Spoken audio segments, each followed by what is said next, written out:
যে খবরের দিকে আমাদের নজর ছিল, দেশজুড়ে বিমান পরিষেবায় চরম বিশৃঙ্খলা এবং চাপের মুখে পড়ে এবার নির্দেশিকা প্রত্যাহার ডিজিসিএর।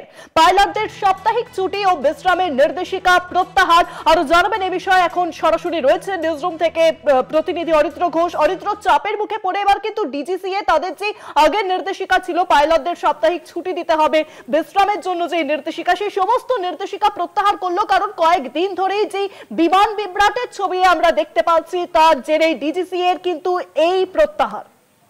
হ্যাঁ দেখো, সেটাই তো স্বাভাবিক, এবং এটার থেকেও সব থেকে গুরুত্বপূর্ণ হচ্ছে এই মুহূর্তে ইন্ডিগো তারা অফিসিয়াল প্রেস রিলিজ জারি করলো, ইন্ডিগো অফিসিয়াল স্টেটমেন্ট দিল এবং তারা বলছেন যে we confirm that all Indigo domestic flights departing from Delhi IGI airport on December 5 stand cancel till 11:59 PM। অর্থাৎ যেমনটা কলকাতা টিভি একটু আগেই জানাচ্ছিল, আমি ঠিক যেমনটা বলছিলাম যে আজকে মধ্যরাত পর্যন্ত দিল্লি থেকে সমস্ত উড়ান বাতিল করে দিল ইন্ডিগো। সেই প্রেস স্টেটমেন্টই তারা জারি করলো এবং একই সাথে ডিজিসি এর যে নির্দেশিকা, সেই নির্দেশিকা যাতে দ্রুততার সাথে লাগু করা হয় তার জন্য ডিরেক্টর জেনারেল অফ ডিজিসিএ তিনিও কিন্তু সমস্ত অপারেটরসদেরকে রিকোয়েস্ট করলেন, চিঠি দিলেন এবং তার যে চিঠি ফয়েজ আহমেদ কিদওয়াল তিনি ডিজিসি এর ডিজি, তিনি চিঠি দিলেন সমস্ত অপারেটরকে এবং তারা জানালেন যে request for cooperation from all pilot association and pilots amid ongoing air travel disruption.